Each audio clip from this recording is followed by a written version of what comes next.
Good evening or late afternoon, everyone, and welcome to this episode of Langer at the Mic Live. And happy Hanukkah, of course, to those celebrating. We're about to light the second candle. And today on Langer at the Mic Live, we'll be previewing Cowboys versus Bengals this coming Sunday. The Dallas Cowboys are 3-9 coming into this game. The Bengals are 2-9-1. And of course, Cowboys quarterback Andy Dalton is making his return to Cincinnati.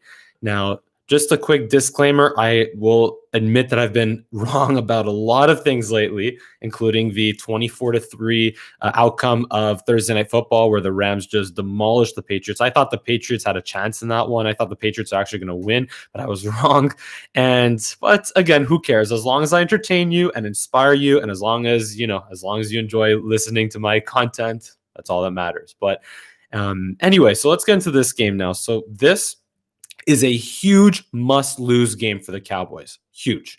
Because a fourth win automatically puts you ahead of Philly and the LA Chargers in terms of a top draft pick. And again, a fourth win would tie you with Houston, Carolina, Denver, and Atlanta. And also keep in mind the Broncos play the Panthers this week. So one of those teams is going to get to 5 wins, or one of them is going to stay at 4. So long story short, the Dallas Cowboys could easily just follow the top 10 in terms of draft position, just with a win against the Bengals this weekend. So this is a huge must lose game for the Cowboys, because at this point, again, it is just all about the tank. I honestly feel sorry for you if you still want the Cowboys to win this NFC East division. They're 2 games back of Washington and the Giants, who are at 5-7, and also Washington beat you twice this year. So really, at this point, it's just a completely lost season, and the best thing you can hope for is to get that friggin' high draft pick. And keep in mind this also, the more the Cowboys lose and the more they get flexed out of prime time, like they did against the 49ers next week, where the Browns and the Giants will play the primetime game instead of the Cowboys, of course. So the more they get flexed out of prime time, the angrier Jerry Jones will get, and the closer the Cowboys are to winning again. Because again, the Cowboys as an organization, they ain't the Jets, they ain't the Jaguars, they're not like the Tampa Bay Bucks before, I guess, they got Tom Brady and Bruce Arians and Gronk and all of that. The Cowboys they're not the Patriots, they're not the Seahawks, they're not the Chiefs, they're not at that level. But if the Cowboys lose relevance, not that they do, but if they become close to losing relevance, Jerry Jones will get mad and he will make changes and things will happen. And the Cowboys will be closer to winning again. Again, maybe not 12-4, 13-3 just yet. I'm not going to put that there just yet. I mean, they could be next year if everyone gets healthy again, but that will be for another video. But if the Cowboys are even, honestly, the Cowboys had 2 losing seasons since Tony Romo took over as starting quarterback. It was 2015 and this year, 2020. And I'm sorry, 2010 also, my bad. So 3 losing seasons, 2010, 2015, and 2020. That's it.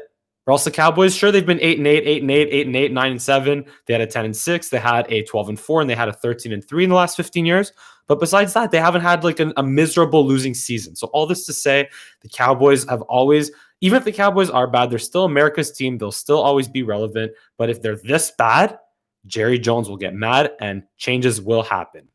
And I think the Cowboys can lose to the Bengals this week. I think they can. And here's why. And first of all, Chido Awuzie, cornerback, the Cowboys' best corner, is out due to COVID-19. Again, how appropriate, the Cowboys played the Ravens last week. So who knows if Chido will be the only player that will be out due to COVID-19 in the next coming days. Maybe we'll find another few positives that the Cowboys will have on their roster as well. I mean, I hope not. Obviously, I hope not. But let's see. Definitely a situation to monitor. And I think right now, the heart and soul of that defense, at least from a physical standpoint, is Donovan Wilson. Because when he was in the lineup against Minnesota and starting, of course, and against the Washington football team on Thanksgiving, the Cowboys defense had more swag to them, obviously, until the fake punt in that Washington game. But still, the presence that Donovan Wilson brings from a physicality standpoint is just something that the Cowboys definitely lacked last week against the Ravens, especially when Xavier Woods was just barely half-assing tackles and whatnot. So, yeah, something to. So I don't think Donovan Wilson will be playing because he hasn't practiced all week. So you will likely see, and obviously Anthony Brown is probably not playing either. So you will likely see Jordan Lewis and Rashad Robinson at corner, out wide, covering Tyler Boyd, T. Higgins, and AJ Green. And will we see Reggie Robinson in this game finally? Who the heck knows? I don't know why Reggie Robinson hasn't been getting any playing time, but that's another story. I don't think he could possibly be that bad, especially back when Daryl Worley got playing time. But anyway, that's another story. And by the way, Tyler Boyd, T. Higgins might be 1,000-yard receivers. So there could be opportunities in this game to get open and take advantage of this Cowboys secondary. And with that being said, I don't know who the Bengals are starting at quarterback yet. I heard somewhere Ryan Finley. I saw somewhere else that it's not officially Ryan Finley, so I don't want to say anything for sure. But whether it's Ryan Finley or Brandon Allen starting at quarterback for the Bengals, who cares, honestly? Even if Joe Mixon is on IR. And honestly, who cares that the Bengals have a terrible offensive line, which features, by the way, Adam Redmond, former practice squad, Dallas Cowboy at right guard, now starting. I guess that shows you how bad their offensive line is. Cowboys' offensive line isn't much better, but we'll get to that in a bit. But they've been playing well. But anyway, get to that in a bit. But still, the bottom line is for the Bengals, just run Gio Bernard and Samaje Perine all friggin' day. Run them all day. The Cowboys are up to 2,014 rush yards given up. 2,000 yards given up. 5.2 yards per carry. That's where the Cowboys are this season. God awful against the run. And it's been and it's week 14. It's not like, again, earlier in the season, you had the excuse of, oh, okay, well, it's Everson Griffin, it's Dontari Poe, it's Daryl Worley. I mean, Daryl Worley is in the secondary, so it's more the big plays in the passing game. But still, you had the excuse of, oh, okay, it's the veterans outplaying or playing instead of guys like Neville Gallimore and guys like Justin Hamilton or even Tyrone Crawford or Antoine Woods. Antoine Woods now starting, but then, but now Leighton Vander and also Leighton Vander Esch being out, that was another excuse.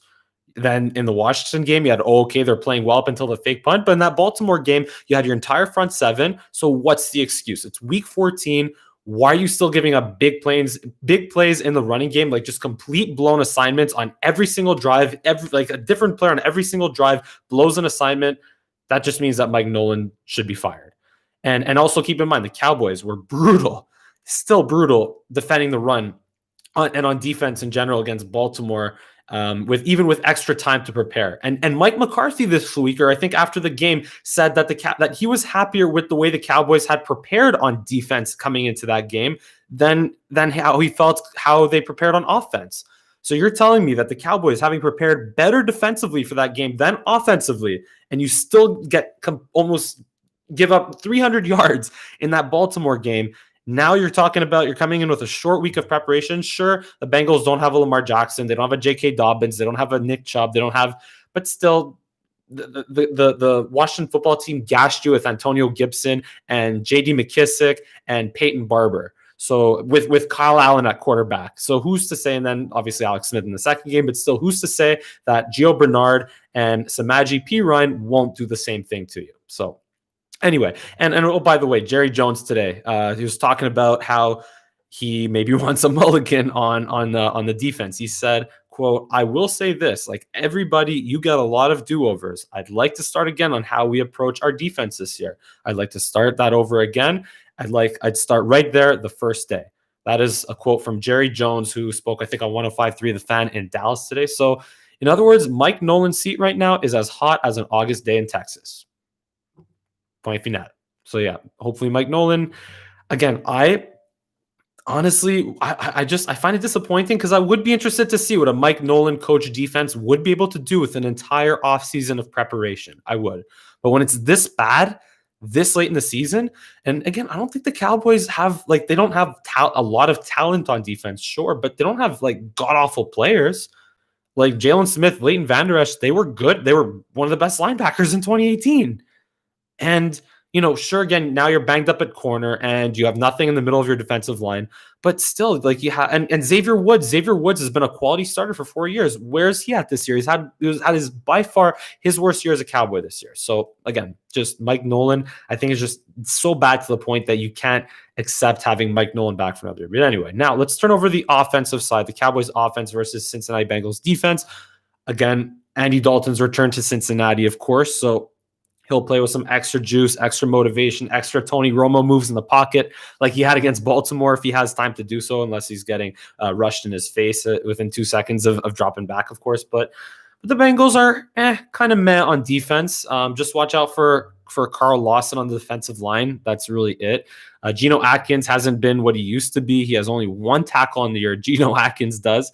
And the Cowboys' offensive line is still banged up. They still obviously don't have Zach Martin, who's on IR, no Cameron Irving, but they still protected well against the Ravens' defense last year. They only gave up last week. They only gave up 1 sack, and that was in the 4th quarter. And yeah, so honestly, who's this? The Cowboys' offensive line could protect Andy Dalton well. And oh, by the way, fun fact: the last time the Cowboys played the Bengals in 2016, that's when Ezekiel Elliott ran for 60 yards right up the middle. Ezekiel Elliott, I think, still has 1 explosive run on the year. And will he have an explosive run in this game? Will the New York Jets win a game this season? You tell me. But anyway, and the time before that in 2012, that was the game where Romo threw a late touchdown to Dez Bryant, and Dan Bailey kicked a game-winning field goal on the ensuing drive after that. Cowboys won 20-19, the final score. So a couple of fun games the Cowboys had against the Bengals. Obviously, the 2016 game was a blowout. Well, it wasn't as much of a blowout on the scoreboard, 28-14 the final, but still just, it was a fun game to watch as a Cowboys fan, that's for sure. But now back to 2020. So the offense will move the ball. They'll score. Dalton will get his touchdown pass or 2, but also, again, the Cowboys, like it's been the case all year, whether it's Zeke fumbling or Dalton making bad reads. Or I mean, I was more DiNucci, I guess, in that game. I mean, he only threw, I think, 1 pick in that game. But anyway, the Cowboys' offense will find a way to turn the ball over one way or another. Or it could be someone making a great play, like Eric Kendricks in that Vikings game, like that tip ball in the Baltimore game. This offense is due for an interception or 2 or 3. So that will hurt the Cowboys, of course. And like I said, the Bengals can absolutely gash the Cowboys in the run game. And of course, your kicker, Greg Zuerlein, could miss a field goal or an extra point. And I think the final score will be Cincinnati 22, Dallas 19. It'll be an ugly, close, just nitty-gritty game. I didn't check the forecast weather-wise for the game. We had, like I said, a really nice day in Toronto over here. And since he's not too far down south, about, I think, 8-hour drive. But anyway, so weather will obviously play a huge factor in December.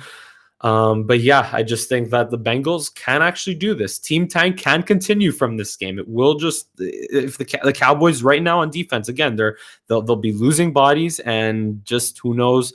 They're just so bad right now, especially in defending the run, and that just as the Bengals just run the ball right at them all day. And by the way, I have a question for you guys. By the way, I have a question. Now, who makes the Pro Bowl for the Cowboys this year? Who makes the Pro Bowl? Amari Cooper, maybe. Amari Cooper is on track, I think, for about 1,100 yards, 4 or 5 touchdowns. Maybe DeMarcus Lawrence, maybe. I mean, he has only 4.5 sacks on the year right now. That would be a pretty generous to get to put him in the Pro Bowl. Zach Martin, maybe, even though he's been banged up most of the year. Maybe long snapper, LP Ladouceur, LP, going to the Pro Bowl. Maybe, but anyway, oh my God, you let me know. Maybe leave a comment on this video or on my Twitter at Mike Langer, and let me know what you think. But anyway, for Team Tank this week, you got to cheer for the Jacksonville Jaguars over who are they playing again? Tennessee. That's going to be a tough one, but who knows? The Jaguars, they won their only game against the Colts, who are also 8-4 right now. So who knows? Division rival, maybe. We'll see. Got to cheer for Houston over Chicago. Got to cheer for Denver. Honestly, Denver, Carolina is a bit of a wash, so it doesn't really matter who wins in that game because one team's going to be 4-9 and the other one's going to be 5-9 and 4-10. Did I say that right? Yeah, I think so. And you got to cheer for the Chargers over the Falcons because, like I said, if the Cowboys win, LA will be one of the teams that pass you easily in the standings for the top pick, so we'll be below you. And we need for the tank, the Eagles need to somehow win against the Saints, which with Jalen Hurts starting for Carson Wentz. I mean, even if Carson Wentz was playing, I don't think they have a chance in that game, but we'll see. And the Jets, the Jets deserve Trevor Lawrence. The Jets, I think they're at Seattle this week, and that was my lock of the week. So hopefully that holds up this time. But honestly, the Jets deserve Trevor Lawrence. So I'm whatever. The Jets could could have their 0-16 year, fire Adam Gase, fire their whole coaching staff, blow it up, make good offseason decisions, draft Trevor Lawrence, and hopefully rebuild, because I like the Jets and I hope the Jets have a good offseason. I hope the Jets are good again, because football is fun when the Jets are good. So yeah, and they don't deserve to be this bad for so long. But thank you for watching. Once again, this has been a Cowboys versus Bengals preview here live on my Langer at the Mike YouTube channel. As usual, give us a big thumbs up and subscribe to my channel. Happy holidays, happy Hanukkah if you're celebrating, and thank you so much for watching. I look forward to seeing you again next time.